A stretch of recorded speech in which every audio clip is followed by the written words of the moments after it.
What's up, everyone? Welcome to another episode of the Crab Net Show. On tonight's episode, we're talking about the demise of Barcelona. The mighty Catalonia club fell on their knees earlier last week. We'll look at what went wrong and what do they need to do to correct the mistakes of the past. That's our first segment of the day. Our second segment, we're talking to the French Champions League semi-finalists. PSG and Lyon representing France for the first time, two French semi-finalists in the UEFA Champions League. What has brought upon this French renaissance? We'll hear the boys' opinions on that one. And last segment of the day, we'll be looking at the Fantasy Premier League.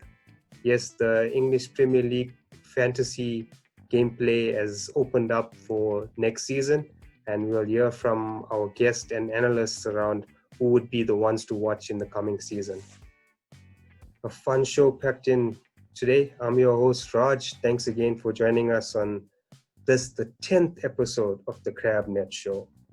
It's been an exciting 10 episodes, and our resident analyst has given us some great food for thought on the football scene, and we've had some great guests on the show as well. And we've got another one of those guests today. But starting with our panel, our resident analysts, we've got Shay on the line today. Shay, what's happening? What's up, Welcome Raj? back. Hey, guys. Thanks. Good to be here. Cool. We don't have Gur on the show tonight, but our homeboy Kai is with us again. Kai, what's happening? What's up, guys? Cool, man. Good to be back. Shot Kai. Always good to have you. And as I said, listeners, we've got a guest in, someone new to the Crab Net tonight. Our homie Nick has joined us. How's it going, Nick? Welcome to the Crab Net for the first time. How's it, guys? Yeah, cool to be here. It's going to be interesting. Thanks for having me. Yeah. We can't wait to hear your opinions, especially around the first segment, which talks to the Barcelona catastrophe that happened last week. We are recording on Monday, the 17th of August. Just less than a week ago, we saw one of the most brutal victories in the Champions League history, and that's where we'll start the show tonight. Barca, boys, it was an embarrassing defeat against Bayern Munich. They went down 8-2. Yes, listeners, 8-2. We're still struggling to believe that one. And then to start off the show, Kai, just on that specific match, could it have gotten any worse for Barca? Losing 8-2 to Bayern. What was your thoughts whilst you were watching that game?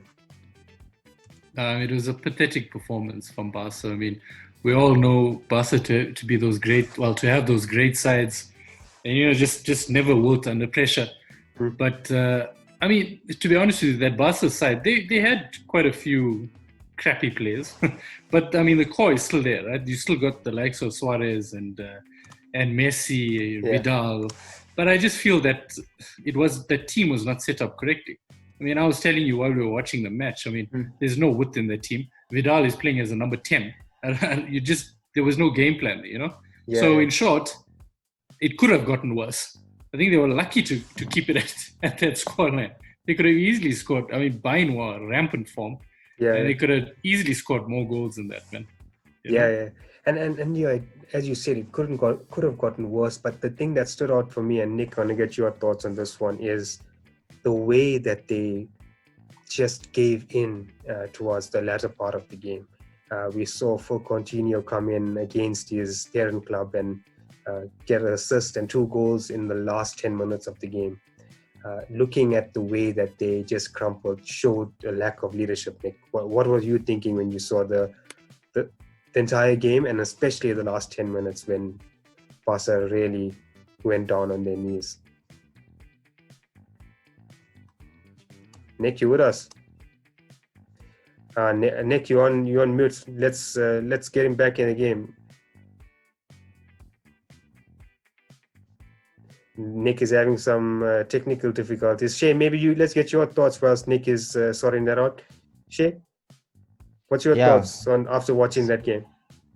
Barcelona self-imploding at the end there. Just to answer your Coutinho question, it was really good for him to see him getting on the score sheet not once but twice from the time he came on. And I think he set Lewandowski up for his header as well. Yeah, Towards he the end. did. So all three at the end, it was really nice to see him not celebrating and still being humble towards the club that he still plays for. Well, the club that still owns him. Plays for Bayern, sorry, but it's also on loan. So yeah, he's had a bit of a tough time moving from Liverpool to Barca to Bayern. You say tough time, but he's moving around European giants. So he's probably enjoying his football, getting good exposure out there because he's won a lot of titles. But just to cover the rest of the Bayern team, they are looking really fire right now. Yeah, and I think we've got Nick back on the line. Nick, can you hear me there?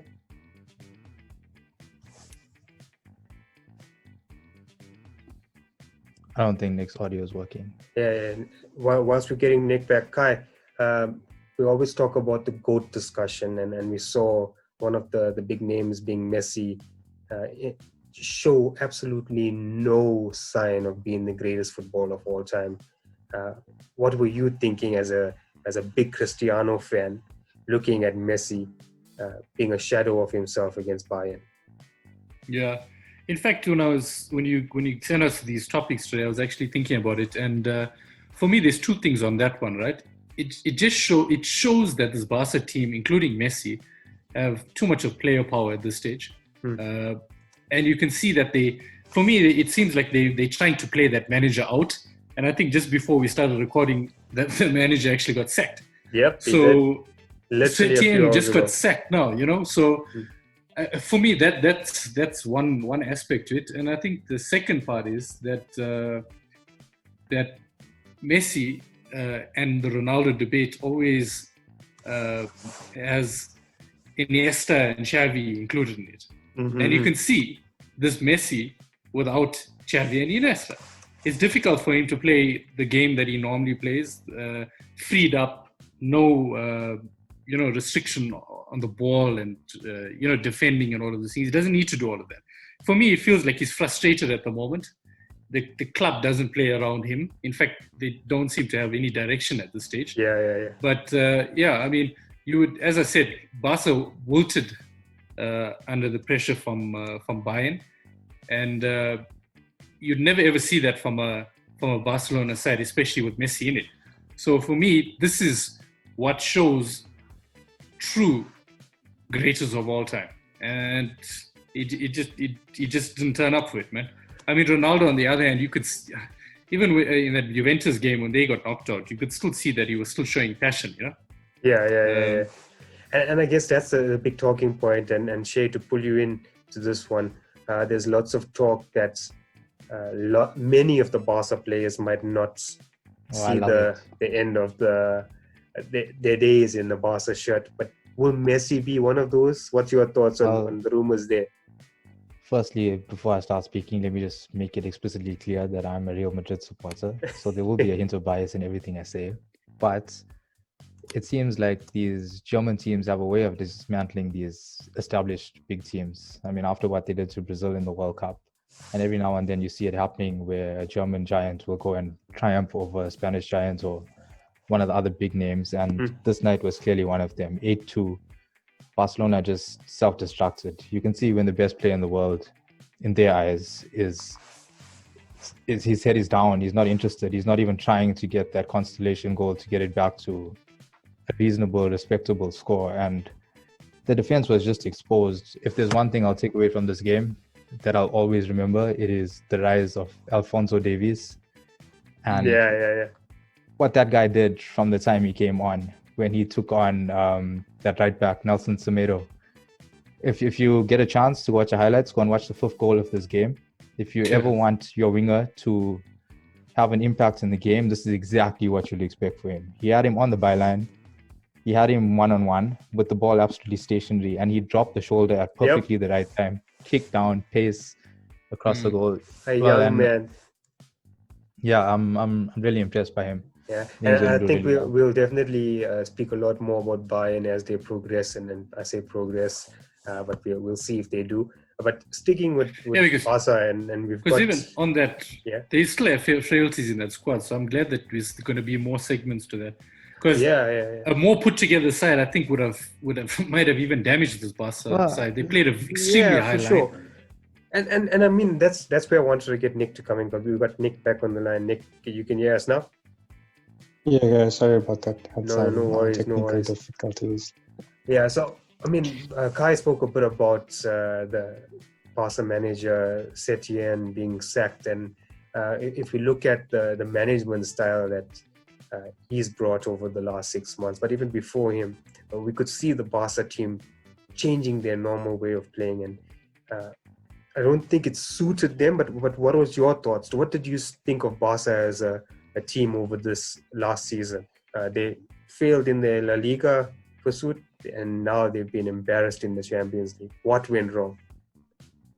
I think, okay, from what I've seen over the past couple of months, well, okay, we can't really blame COVID on this one. A lot of people will also say no because they played a lot of football in such a short period of time and stuff like that. I'd look at the style of how they played. The front three hadn't been as attacking as they were over the last couple of years. Like you have Suarez and Messi, those two link up so perfectly in the front, and then you have Coutinho on the left sometimes. It's like that.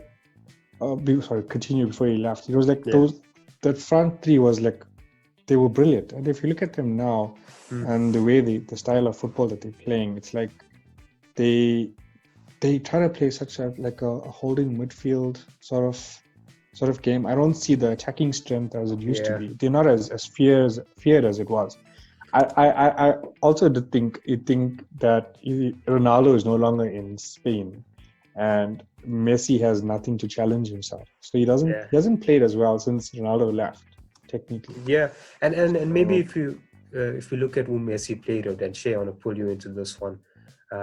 Speaking of the decline of Barca over the years, I see a very significant moment being the sale of Neymar, and they lost their style of play after Neymar left, and they tried to replace him with so many players, the likes of Coutinho that Nick mentioned now.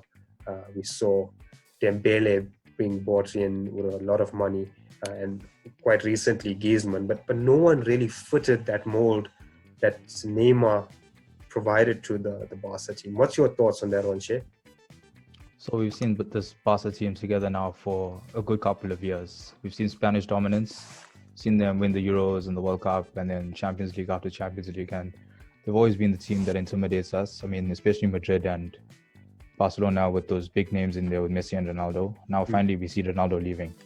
I think personally, from what's left of this Messi team, from Pep's old squad, which would be the likes of Suarez and Messi and Piqué and Busquets and whoever else is left there, even maybe, I don't know if Rakitic was in there for a little bit.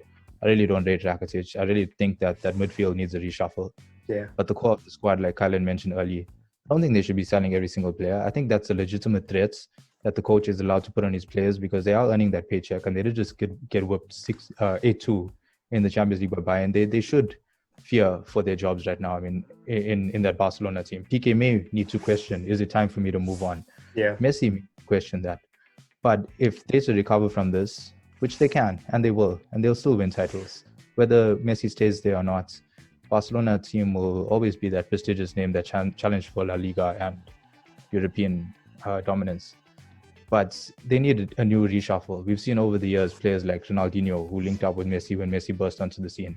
Yeah. And then Xavi and Iniesta and some of the world's best midfielders and creative talent, Philippe Coutinho coming in there, Neymar running along Messi, Suarez. And a few of those players are still there.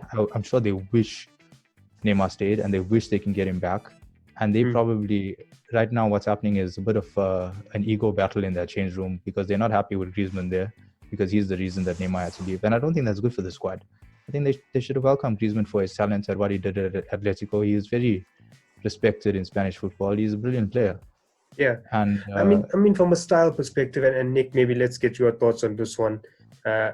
Did Griezmann fit the mold of a Barca player, especially a player that's going to come from the left of an attacking three alongside a Suarez and a Messi? What were you thinking when you saw Griezmann signing earlier this season?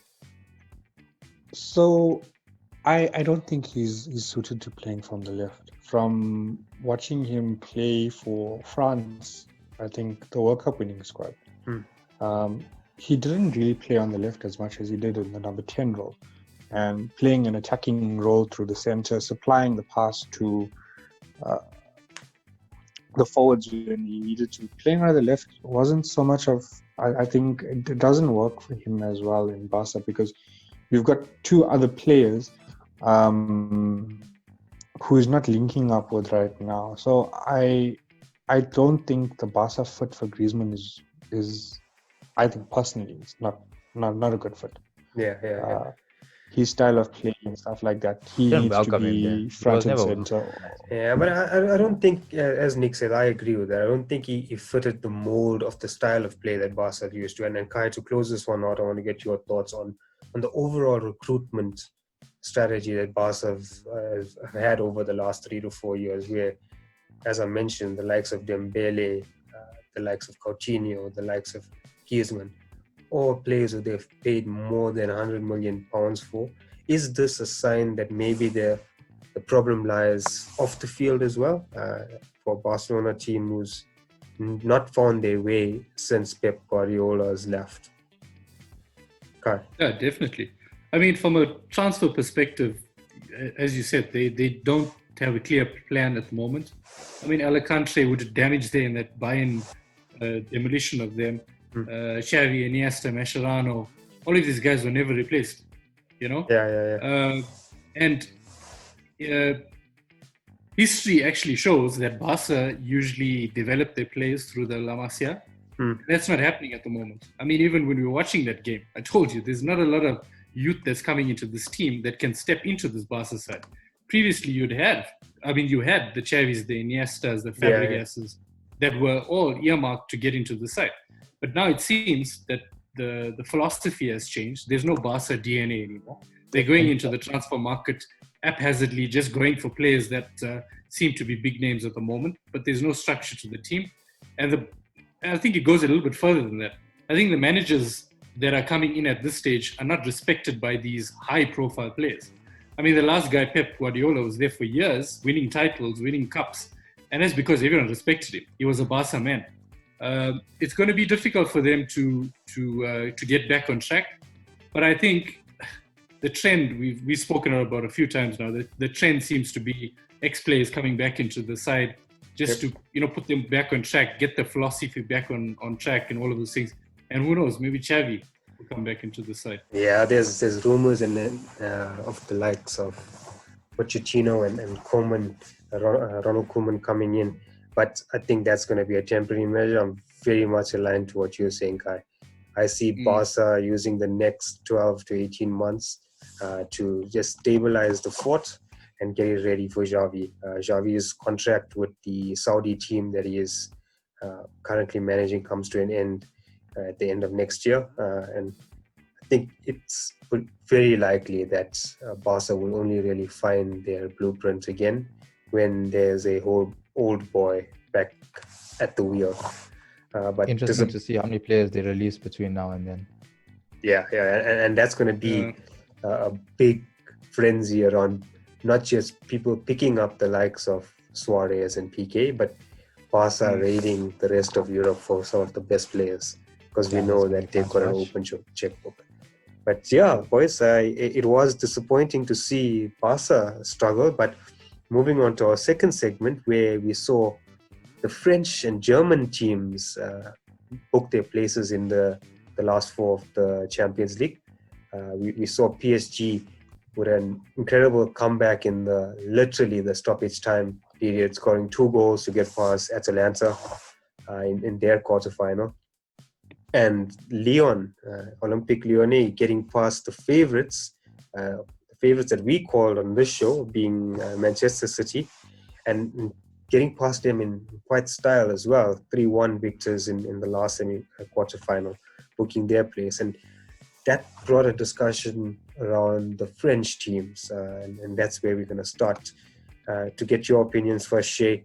The likes of PSG are known for getting quite far in the Champions League, but never really made it. What are your thoughts around PSG and Lyon representing France so well in this year's Champions League? I think if there was ever a chance for PSG to actually snatch this, it would be now.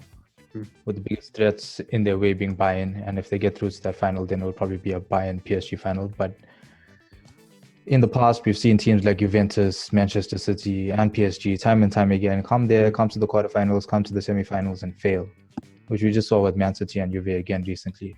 So there's no doubt that it is very possible that their mindset, their eyes are just not big enough to grab that trophy yet. But maybe this is their year, because it has to happen. It's inevitable that those three clubs that I just mentioned have to win the Champions League at some stage. With the amounts of money that they've invested and the quality that they have in their squads at the moment, with potential Ballon d'Or winners who are in those squads, they'll need those Champions League medals behind their belts in order to be contending to say that they're the best in the world. Yeah. You have a good shot right now, really good shot.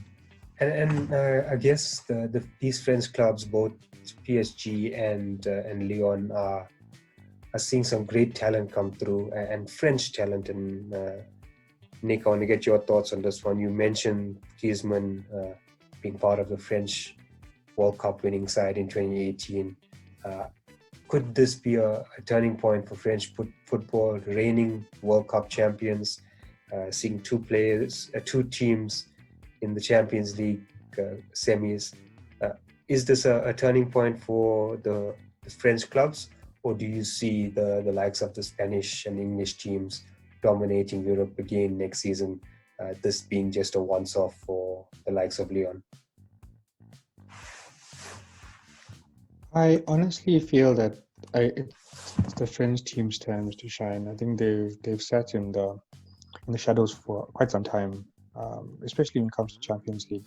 International football, we know that France has always been a team to be reckoned with. I think 1998 World Cup, they showed the world that they can play football. It was a long time coming since they won another World Cup, but in terms of domestic French football, PSG actually have such a brilliant team. I always think of Kylian, young player in the World Cup, winning the World Cup. Yeah, he's got everything ready at his beck and call to take the team to the Champions League final. I won't make a call on what I think whether they'll win the Champions League, but I think they've got enough to beat Leipzig in the next one. They've got some experience there too. Keylor Navas, Neymar, they both won the Champions League. And I mean, another factor that may have influenced the likes of Lyon and PSG easily getting to the semis, and kind of get your thoughts on this, is the French league being the only league of the top 5 European football leagues to cancel their domestic season during this COVID situation. Do you think that the fact that Lyon and PSG didn't have domestic games, back-to-back games in June and July, did that give them a benefit in this Champions League run? Yeah, definitely. I mean, a few episodes ago when we were trying to predict the final, I said this is one of the reasons why I think PSG will be in the final. They've had a long rest now. I mean, they cancelled their league a long time ago. They awarded it to PSG and it was done. Yeah. You know? They had a few cup competitions, one cup competitions after that. And as I said, these players are well rested. Mbappe now is probably almost out of injury, ready to go in this next leg against Leipzig, and then who knows, Bayern in the final and taking it. I think, I mean, but also just discussing the French Renaissance here, I think it's also gotten to a stage where French teams now have a little bit more buying power. Previously, I mean, these French sides were always producing good players. Just remember, Benzema, Ben Arfa, all of these guys came out of Lyon. Umtiti, all of these guys came out of Lyon. But they just couldn't keep these players at that stage. So it's for Lyon, it's that sweet spot where they've now kept these players. Maybe COVID's got something to do with it, but they haven't let go of a lot of these players, and it shows. I mean, class is obviously there. They've kept those players. And then with regard to PSG, they've just got the buying power. They can they can blend that the brand of football that they're trying to get to, the likes as well of as Neymar. just buy the best. Yeah, I mean they can do that. So I mean, we know in Champions League football these things are cyclic. Just a few years ago, there were 4 English teams in the semis and quarters and all of those things. So it might be the French side's time right now, but I think for Lyon it's probably going to be short-lived. That side is going to be dismantled as soon as the real transfer window is open. And PSG for me are definitely favorites in my opinion. Yeah. Congrats off these Red Bull teams as well, eh? Yeah, the Germans are probably the Germans in Leipzig and Munich are probably more recognized in these latter stages of the Champions League. We've seen Dortmund be up there in the past as well. But just mentioning the likes of Lyon, I tend to agree with Kai there.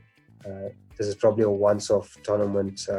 It's been a knockout competition, and they've struggled to sustain a performance over 2 legs in previous competitions. But in a once-off knockout competition like it is now, the likes of Lyon have an opportunity against even the best in the world, like Kevin De Bruyne and Pep Guardiola at City.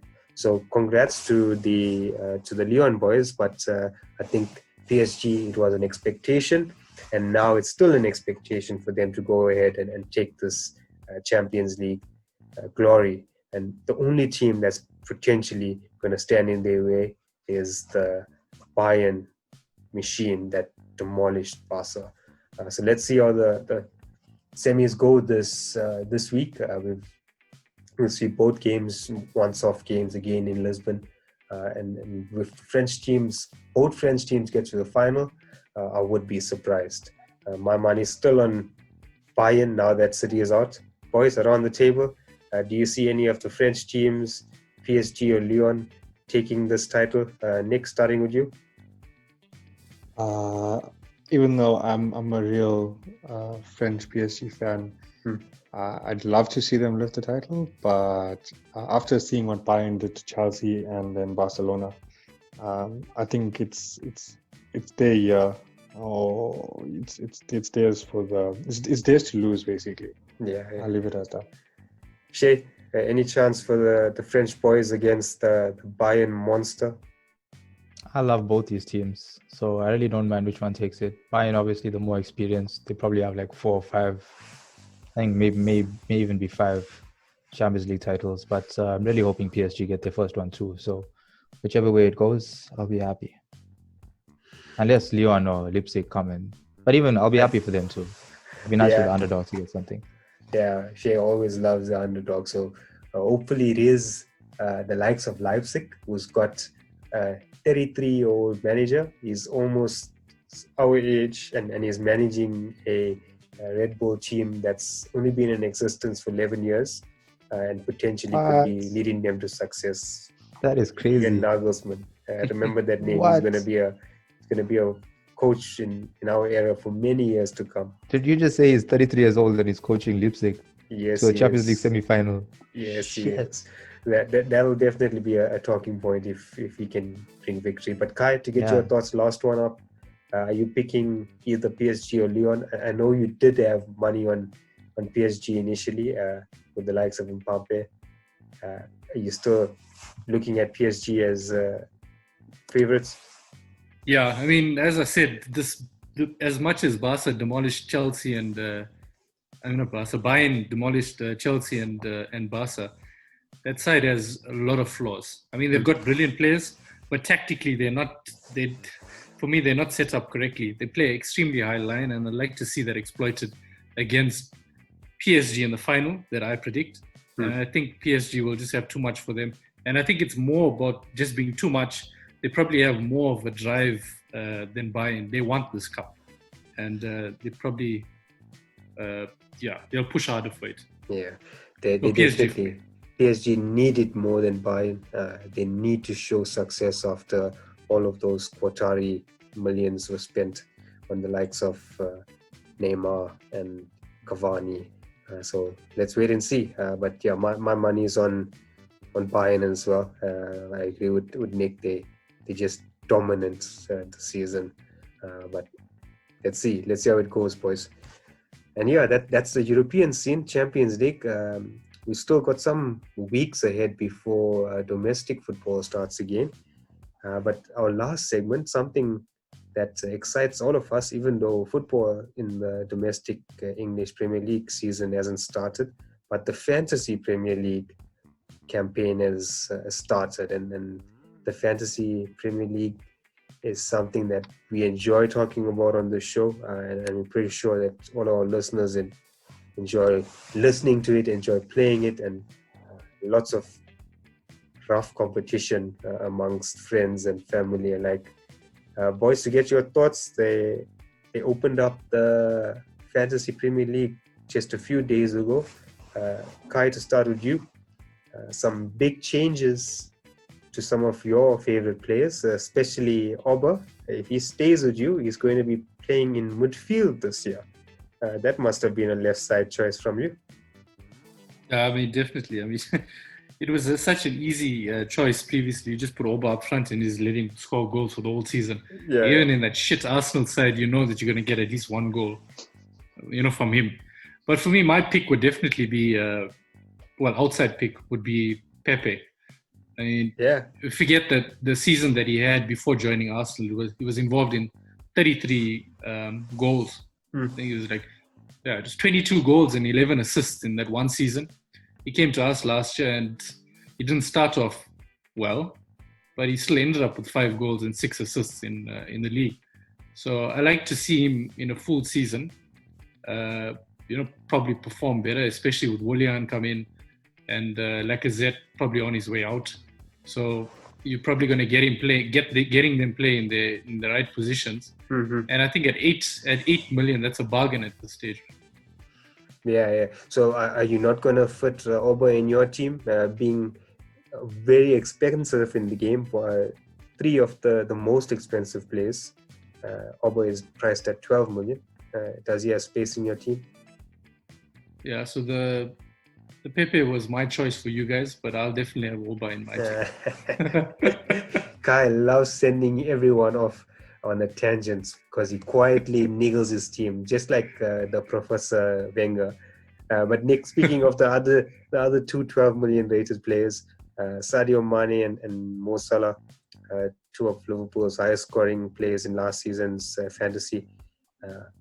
Will you be getting any of them in your team, even though they're priced at such a high number? Nick? So I actually wouldn't go with Salah and Mane. I didn't have them in my team this year. I actually I seriously didn't go with them this year. Really?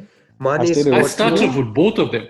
Mane scored 221 points last season. Salah scored 233 points last season. Only I had Kevin De Bruyne. I had De Bruyne, Rashford, and Sterling up to a certain degree, and I actually had Richarlison, who performs regularly. He doesn't always get me a lot of points. He's been reclassified as well. He's a forward now. So I had him in my midfield. He did quite well for me. I also had Greenwood. Are you planning on keeping Greenwood in your team? He's now moved to 7.5 million from 4.5 last season. So you're gonna have to really spend a lot to get a Greenwood in your team. Yeah, he's also reclassified. He's in midfield. Yeah. He's in midfield now. A lot of thinking to do on that one. I would have him in my team because he's young, he's fit. He gets up after a tackle. So I look at that as well. I think if a person who's going to get tackled is going to roll on the floor, not play for 2 games. He's someone who got injured last season, was out for a game, came back. He's someone that you look at for consistency besides goals and sitting on the bench as well. So I'd go for him. And Shay, obviously you spoiled for choices with the United front line. Is there space for Greenwood and another United midfielder? Because you've got Rashford coming in as a midfielder this year, and obviously you can't ignore Bruno, even though he's priced at 10.5 this year. So Penalty that's, king. you have to take into consideration the questions that you just asked Kylan and Nick right now. With the question you asked Nick with Greenwood going up to 7.5, I think that's quite ridiculous to go from 4.5 to 7.5. But I do understand he's been reclassified as a midfielder, and it does look pretty permanent that And he he's was prolific. established a spot in that team. He was prolific for the half a season that he got onto the field, and he looks to be our most exciting young talent in that front line at the moment. And let's hope he gets a start. And I think if you're going to put him into the team, then you're going to have to leave out Martial, Rashford, or Fernandes. Yeah, there's just no space to have four of them, or obviously four of them, but more than one of them. So if you're going to pick Greenwood, it would be a good choice just to cover your United attack. Otherwise, I would go for Rashford in the midfield is looking really good as a striker playing in midfield, or Martial, he hit 200 points, not bad at all for 9.0. Yep. And then Bruno's there, but with Bruno, you got the toss up between the other 12s with Mane, Salah, and Aubameyang, and you just can't ignore Aubameyang. I mean, a striker playing in midfield and a prolific striker have you that, and along with Rashford, possibly you can have 5 strikers in your team. Yep. So if you want to look at it that way, so you. But just then gotta you're gonna have tackle. to buy some proper ostriches in the back. No, that's the thing. You got to really know front. from these players that are coming up from Leeds and Fulham and stuff. You got to do a little bit of reading and see how many starts the guys got last season, because they valued at 4 and 4.5 and stuff. You have to gamble and figure out, is this guy going to get a game? Could he maybe get a 50 points from the bench just to keep? Yeah, there is keep some things research. ticking. There is some research needed, and I mean, 2 of the big signings so far for Chelsea is Timo Werner and Ziyech. Kai, do you have space for any of the Chelsea forwards? Werner not badly priced at 9.5. Would you be considering him in your team? Yeah, no, I'm gonna take the route that Shane basically suggested. I'm gonna go for some cheap forwards up front. So Werner definitely gets a cut for me. But Ziyech is somebody that I'm contemplating. I'm gonna have a look at it. But it's a bit difficult to get these guys into your squad. Well, off the bat, you don't know how they're gonna perform. You don't know if they're gonna start. Yep. And with so much of options in midfield, both coming from leagues outside of the English league, so yeah, can't guarantee success. Exactly. And you've got so much of options in midfield. Why would you want to take a chance in the beginning?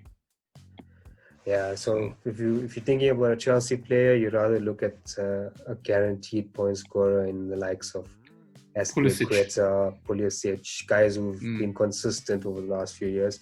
But we haven't spoken about Hey, nothing wrong with taking a chance too. Werner's going to fire, and I've heard good things about Ziyech as well. And I think we haven't spoken about probably the highest scorers in the game, which is the City boys, Nick. We've got 2 of the highest scoring players in the game. The number one, De Bruyne, priced at 11.5 this year, but Sterling also at 11.5. So can you fit both of them in your team? I know many of us had both of them in our teams last year, but can you get both of them in your teams this year? I think we spoiled for choice this year, so it's going to be kind of difficult. I'm actually just looking at currently right now, Jimenez has actually gone up in price as well, and he was my general cheapest striker who I used to have.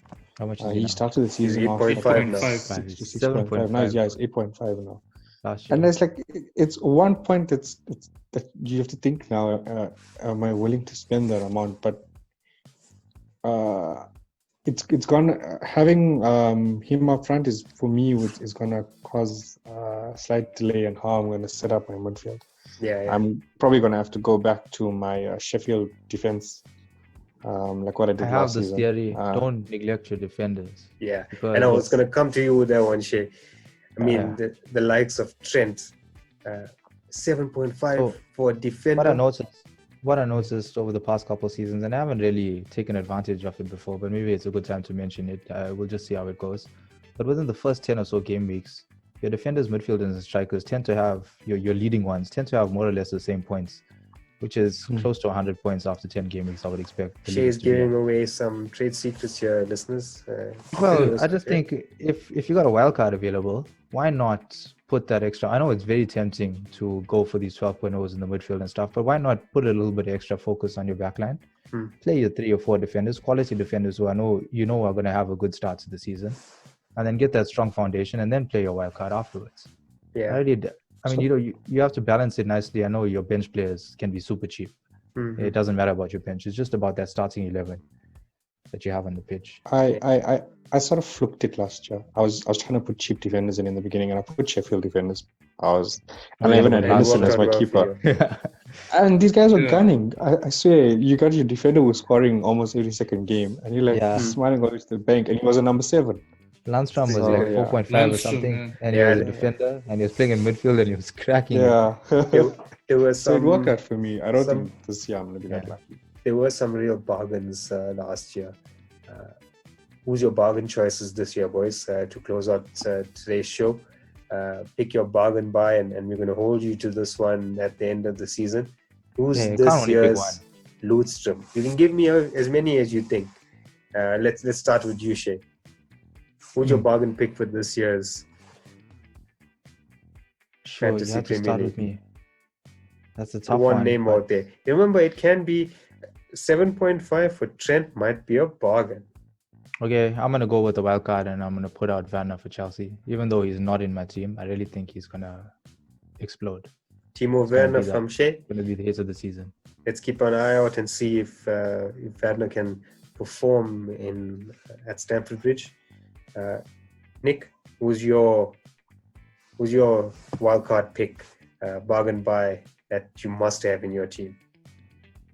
I'm gonna say Henderson, but as long as he has a jersey on. Dean Henderson. If he's yeah. not number one at United, then the likes Romero. of We got problem. United Yeah. has problem. Romero De should just get his chance. Gea has not primed himself for a starting position in the next season. So Nick is going for Dean Henderson back at Old Trafford. Kai, who's your choice? Yeah. Okay, I'm going to give my choice, but just note, right? This guy is very erratic. It's you're going to have, as a manager, as an FPL manager, you're going to have to know when to. No, man. He doesn't play, so he's not erratic. He just doesn't play. So you're going to have to, watch the performance and see where you're going to keep him in and take him out. But it's Mitrovic. That was my one as well. Nice one. Yeah, Yeah. he's been there, done that. He's been there. I mean, he's been in the FPL before. He did well in the He's a championship. bulldog. Huh? He's a bulldog. I was watching him for Fulham in the final Yeah. game for the championship. Yeah. He knows what's needed. So and he was injured there actually in that playoff. And see what he did. Yeah, exactly. So that's definitely my pick. Great choice. And I mean, these are all players. He's a player with experience in the Premier League, so he doesn't need to step up his game. He knows what to expect, and I think he's going to be the Jimenez. He would have been my choice as well. As a There's quite a few bargain of buy. these ex-prolific strikers that are Yeah. floating around there now. Yeah. Charlie Austin is around. Bamford Yep. as well. Too. Jay Bamford. Rodriguez also had a good season. Bamford from Leeds is coming up. So it's, like you're saying, Yeah. spoiled for choice at the moment. Yeah, it's But gonna be fun. you said it earlier. Aubameyang for me is still going to be that choice at 12 in midfield. Oh, and he's getting clean And sheets he's and he's gonna play getting as a striker. extra He points for midfield Yeah. goals. Yeah, definitely. Bonuses. my This is tip, like exploits in the game. my tip out I- there I- is... Yeah, go ahead, Nick. Oh, yeah, sorry, man. If Igalo gets a long-term contract, Oh. he'd be He's not someone going to go that back to would China. just- He's not. Yeah. He's not going to solve our problem. As soon as we get Yeah, a COVID Still a vaccine, massive Igalo traitor will in be the gone. back there. Yeah, so I'm assuming he might stay for long though, and he could turn the Premier League on its head if he starts. Just put all our academy players in defense. Stick Romero or Henderson in goals. Leave Williams Yeah. and Bissau there. Just get two new. There's centre another one that I have as well. There's Okay, another okay. two, right? Antonio for West Ham is another one. Yep, Oh. he's Just 'cause he reclassified scored as a 4 striker goals. as well. And Suchek. That's Suchek, my real ostrich. real budget, I don't know that. 5 million midfielder who Who's that? plays, and that was actually going to be my tip. He's the Czech Joe Allen. Yeah, Which my, team? my Where's tip he for playing? everyone. My West Ham. tip for everyone West is the likes of Suchek is the ones you must look for, because most of these this season is going to be very condensed, and you're going to see games played every 3 days. So you want to pick the guys who are playing 90 minutes. The likes of Suchek, the likes of Connor Cody at Wolves, the likes of defenders who consistently play 90 minutes. look for them, the budget ones, and walk your Defenders team don't get around rotated. those. So often. Yeah, That's an advantage with defenders. look at that one. Yeah, boys, that was a fun way to close out the show. Many weeks to go until we have our teams locked in for the first game week. Hopefully, we've given the listeners some food for thought, some options around how to structure their team, and we'll definitely sneak in another fantasy segment before deadline day. Nick, thank you for joining us. It was good to hear a fresh opinion on the net. Hope you enjoyed it. Cool. It was a pleasure being here as well. It's fun. Very fun. Sure. Thanks, guys. Cool. Shay, Kai, always appreciate your time. Cool, man. Shots. Thanks, Always guys. a pleasure. Sure, boys. And listeners, I hope you enjoyed this one. Talking some really in-depth football discussions with the likes of Barca, and obviously bringing in a bit of exciting fantasy football at the end, and squeezing in the French Renaissance in between. Hope you enjoyed this episode of the CrabNet Show. If you have, give us a like. Smash that like button on our Facebook page. We want to hear your opinions. We want to hear your questions. And if you want to be on the show, hit me up and we'll pull you in. We're always down for fresh opinions, authentic opinions on the CrabNet. That's how we do it, fresh from the streets of South Africa. Thanks again for joining us on another episode of the CrabNet Show. Over and out.